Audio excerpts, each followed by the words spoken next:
መጣሽ ምህረቴ? ቅድም እኮ አራበኝም ነበር አልበላሁትም። አሁን ልበላ ፈልጌ ስዳስስ ተደፋብኝ። ሄሎ ሄኖክ፣ ደህና ዋልክ? እናቴ ትንሽ ስላመማት መሄድ ፈልጌ ነበር። አርፈሽ ብትቀመጪ ሁሉ ነገር ባልመጣሽ። ሰው ቢከፋ እንዴት የዚህን ያህል ይጨክናል? ሰው እናት እንደሌለው እናት ላይ ይከፋል። ማይ ሲፈርድበት ነው የእናትን ባህመሙ ባይከባው። መዳፎችሽ እግሬ ላይ ሲያርፉ ናትሽ ትዝ ትለኛለች። እሬትም አልሄድኩም። ትንሽ አሟት ስለነበረ ነው የቆየሁት።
እባክህ አምላኬ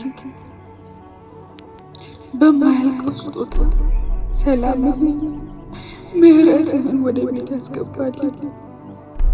ህይወቴ ቤቴ ሰላምን ትሻለች። ሰላም ርቁ ደስታዬን አጣሁ።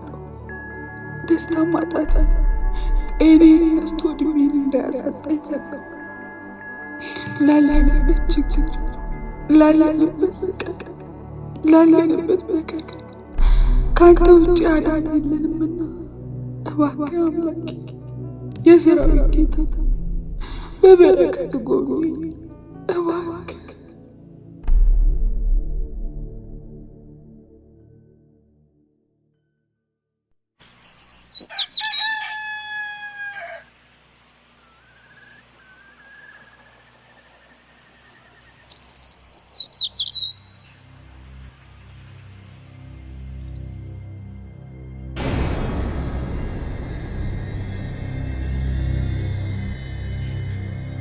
እንዴ ዳንኤል፣ እዚህ ምን ትሰራለህ? ቤቱንስ እንዴት አወቀው? የሥራ ባልደረባዬን ቤት ባውቀው ምን እናወራለን? እናወራለሁ አላልኩኝም፣ ግን ቤቴ ስትመጣ ማወቅ የለብኝም? በርግጥ ማወቅ አለብሽ፣ ግን ለአሁን ይቅርታ እና መቼም እዚህ ድረስ መጥቼ ለሰጥ ለምን አልልህም እልሃለሁ። ያ ባህላችን አይደለም ይመስለኛል። አንተ የኡጋንዳ ባህል ነው ያለ። ሳትናገር መተ ባህል ምናምን ስትል ትንሽ አታፍርም እንዴ? አሁን ስራ ረፍዷል። ባይረፍድም ደግሞ ስርዓት ካላወቅ ስርዓት ላስተምርክ። መምጣት የምትችለው ፕሮግራም አድርገ ነው። ጥሩ ፕሮግራም አድርጌ ሌላ ቀን እመጣለሁ።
ምንድነው? ምን ሆነ ነው? ምን ተፈጥሮ ነው? ምን ያልንኩታል? ፍቅር፣ ሁሉም ነገር አበቃ እኮ። ምንድነው? ልስማው። ወይኔ ያላሰብኩት ትልቅ ችግር ውስጥ ገብቻለሁ። የምን ችግር? ምን ተፈጥሮ ነው? ተረጋግተህ እንኳን ንገረኝ። አባቴን ፍለጋ ወደ አንድ ቤት ሄጄ ነበር።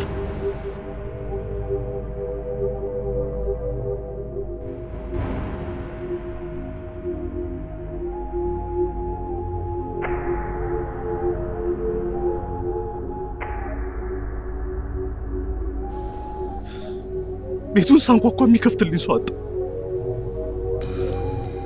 በሩ ክፍት ስለነበር ወደ ውስጥ ገቡ።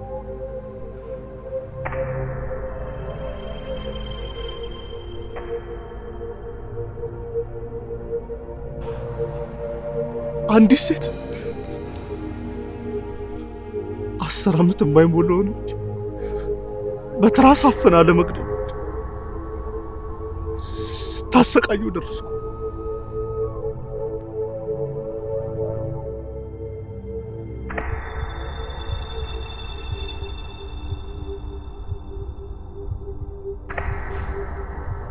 ልጁን አተርፋለሁ ብዬ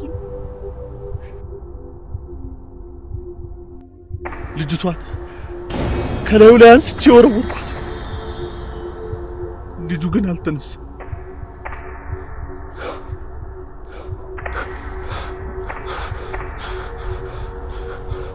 ቼክ ሳደርገው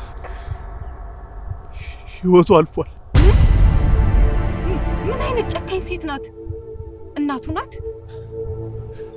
እኔ አላውቅም። እሱን የገረመሽ ደንግጬ ይህን የሰራችው ሴት እንዳታመልጥ ለመያዝ ስዞር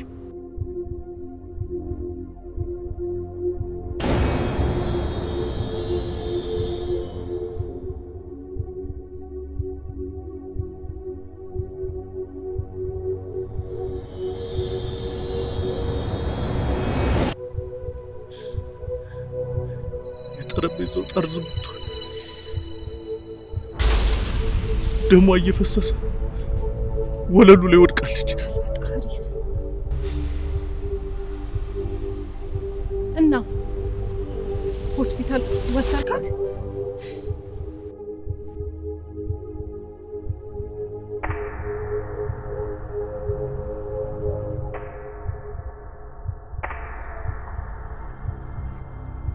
ቼክ ሳደርጋት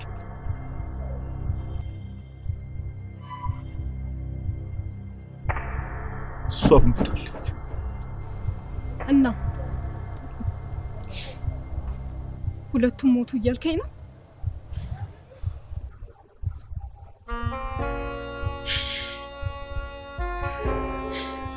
አሁን እንዴት ራሴን ነፃ እንደማደርግ አላውቅም። የማልወጣው ከባድ ዕዳ ውስጥ ገብቻለሁ።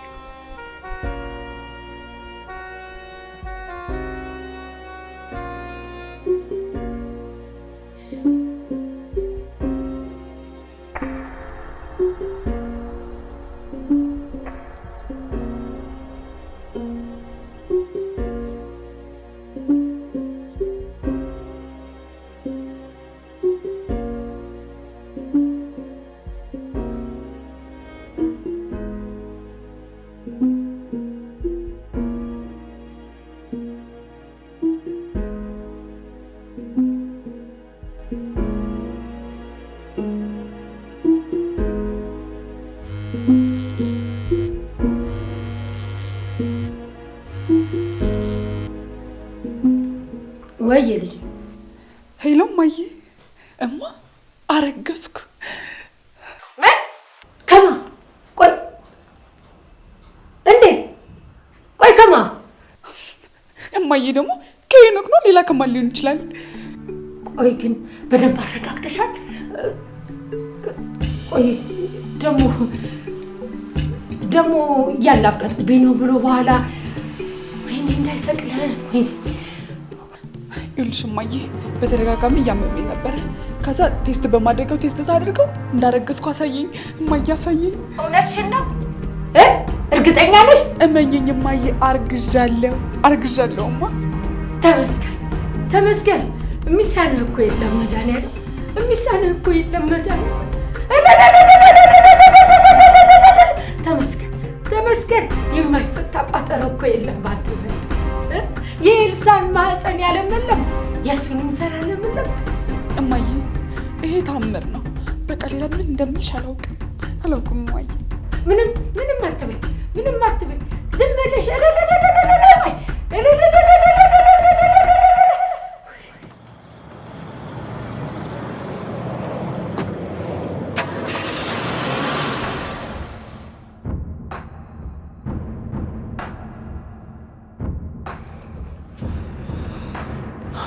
በቃ አንተ ሁሉ ጊዜ እንደተሳሳትክ ነው አይደለም? የወጣሽ መስሎኝ ነበር አለቃ። በር ላይ ሆኜ ነው ድንገት የመጣችው። አንተ ደደብ፣ በተሳሳትክ ቁጥር ለጠላት ፍንጭ እየሰጠ እንዲጠነቀቅ እያደረክ ነው። እሺ አለቃ፣ ከዚህ በኋላ በደንብ እጠነቀቃለሁ። ለራስ ስትል ተጠንቀቅ። እሺ ሞትን አትጥራው። እሺ አለቃ፣ በደንብ እጠነቀቃለሁ።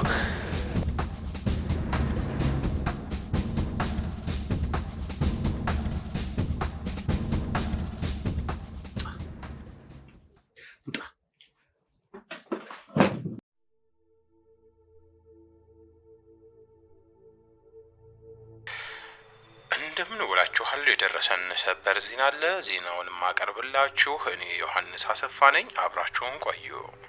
አባ ኮራን ሰፈር ምክንያቱ ባልታወቀ ሁኔታ 2 ሰዎች ተገድለዋል።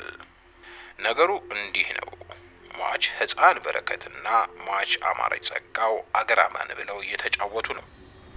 አቤል ለገሰ በአምላክ የተባለው ግለሰብ የግቢውን በር ሰብሮ በመግባት ህፃን በረከት ንጉሱን በትራስ አፍኖ እንዲሁም አደራ የተሰጣትን ህፃን ለማዳን ስትታገል የነበረችውን አማረችን ገፍትሮ በመወርወር ከጠረጴዛ ጋር ተጋጭታ ህይወቷ እንድታልፍ አድርጎ ተሰውሯል። አቤል ለገሰ በአምላክን ያየ ወይም ያለበትን የሚያውቅ ጥቆማ በማድረግ የዜግነት ግዴታውን እንዲወጣ ሲሉ ወንጀል ምርመራ ቢሮ አሳስበዋል።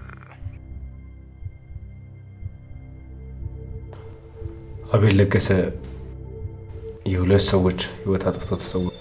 ይሄንን ያውቃሉ? ምን? በጭራሽ እንዲህ ያለ ተግባር አይፈጽም። እርግጠኛ ሆነው ይናገሩ ዶክተር አና።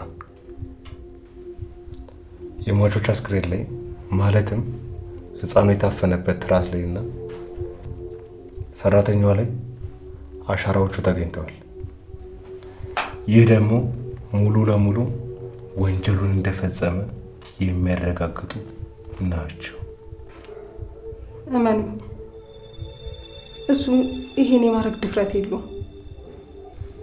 በዛ ላይ በሕክምና ሙያው ላይ አንቱታን ያተረፈ የአይን ስፔሻሊስት ነው። ሊሆን ይችላል። ነገር ግን ወንጀሉን ፈጽሞ ተሰውሯል። አያደርገውም እንበል። ታዲያ ወንጀሉን ካልፈጸመ ለምን ተሰወረ? አላውቅም መርማሪ። እርስዎ ምን ሆኗት? እጮኛው ነው። ለምን ያህል ጊዜ በፍቅር ቆያችሁ? ለ5 ዓመት ያህል። በቅርቡ ለመጋባት ዝግጅት ላይ ነበረ። ቅርብ ጊዜ የተለየ ያሳየው ባህሪ አለ? አረ በጭራሽ ምንም የተለየ ነገር አላየሁበትም። የተጣላው ወይም ዛቻ ሲያደርግበት አሊያም በክፉ የማይነሳው ዘመድ ወይም ጎረቤት ነበር? አረ በጭራሽ መርማሪ። አቤል ዝምተኛና ከሰው ተግባቢ ሰው ነው። እሺ፣ ከግድያ በኋላ ወይንም በዚህ 3 ቀን ውስጥ ተደዋውላችሁ አሊያም ተገናኝታችሁ ታውቃላችሁ? በፍጹም። እንዲሁም መጥፋቱ እኔም ግራ ገብቶኝ ነበር። ወንጀለኛን መሸሸግ ወይም እንዲሰወር መርዳት በወንጀል እንደሚያስጠይቅ ያውቃሉ ዶክተር አና? አዎ በሚገባ። ለምን እደብቃለሁ? እሱም አንድ ምክንያት ቢኖረው ነው እንጂ ሰው ላጠፋው ጥፋት ተገቢውን ቅጣት ማግኘት አለበት ብሎ የሚያስብ ሰው ነው። መልካም፣ መተው ቃሉን ስለሰጡ እናመሰግናለን። አዲስ ነገር ካለ በዚህ ስልክ ደውለው ያሳውቁን፣ እኛም እንደውላለን። እሺ፣ ጨርሰናል።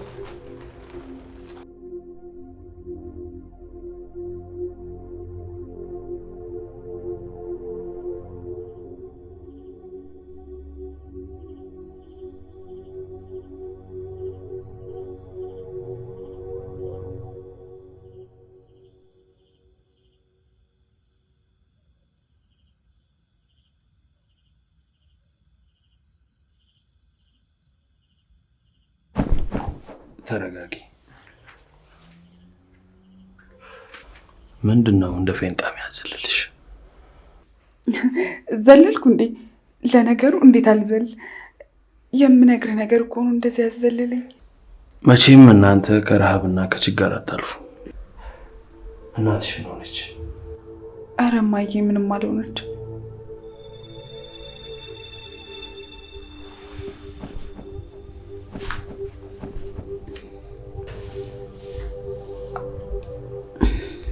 አርግሻለሁ።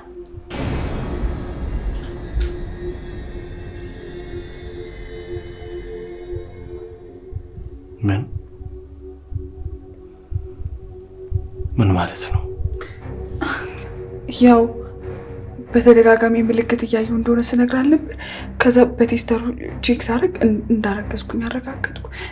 ካላመንከኝ ያው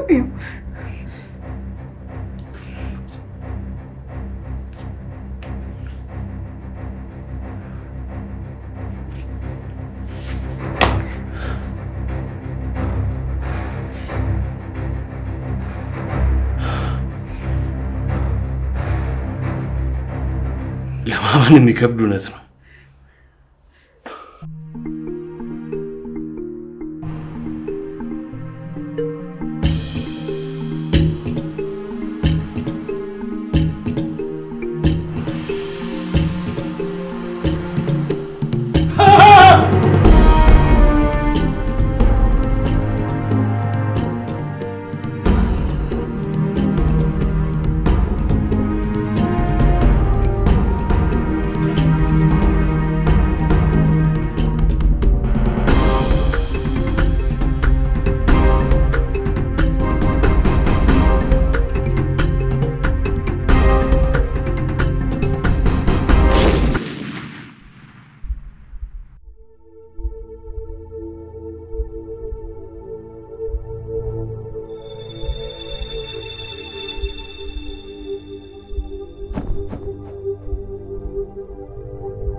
ምህረቴን እንዳይጎዱብኝ ፈራ።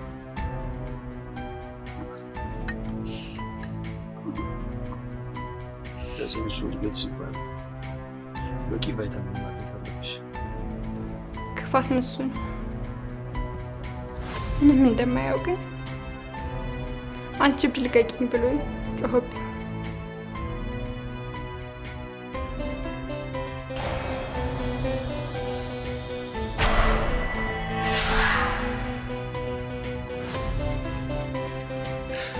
ይገርማል። መልካምነት ለራስ ምንም ክፉ በመስል ግን እኔ ክፉ አይደለም። የልቤን የሚያውቀው አምላክ ይሄው በልጅ ባረከ። አሁን ይህንን ማን ነው?